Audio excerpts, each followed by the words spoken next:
বুঝতে পারছি আপনি বাসা থেকে আইছেন, আর আমি এই মানুষটা 2টা ঘন্টা বাসা থেকে বাইরে হইয়া 2 জায়গায় জাম পার হইয়া হাইটা তারপরে এখানে আইছি। ফোনটা দিতেছি, ফোনও ধরেন না। ফোন রেখে আপনি ঘুমাইতেছিলেন। হ্যাঁ, কোনো ভিতরে আপনার কোনো কি কম ভাই। আচ্ছা, গল্পটা লিখছেন? লেখেন নাই। আজকে 11টা দিন ধরে আপনার পিছনে ঘুরতেছি একটা গল্পের লাস্টের 3টে সিনের জন্য। আমি দিনের পর দিন শুটিং পিছাইতেছি, আর্টিস্টদের সাথে আমার ঝগড়া হইতেছে। আমি তো শুটিংটা আমার করতে হইব ভাই। হ্যাঁ, আর না পারলে না করে দেন শিমুল ভাই।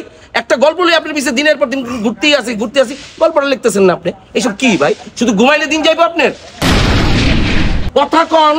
আরে ভাই কি কথা কম রে ভাই, আসার পর থেকে তো আপনিই তো সব কথা কইতেছেন। আসার পরে শুরু করছেন, প্রশ্ন আপনি করতেছেন, আমার উত্তর আপনি দিতেছেন, তো আমি কি করবো রে ভাই? আপনাকে সমস্যাটা হয়ে গেছে মিয়া। আগে কথা বলতে দিতেন না, এখন কথা শুনতে চান না, বলতে এরপরে বলতে পারবেন। এর চাইতে ভালো চুপ করে থাকবো, এটাই ভালো ভাই। আপনি বলেন, আর বলেন, যা বলার বলেন। গল্পটা কি লিখছেন ভাইজান? লিখবেন না লিখলে বলেন তো, আমাকে তো বলতে দিবেন রে ভাই। তার ভাই গল্পই লাগবো না আমার।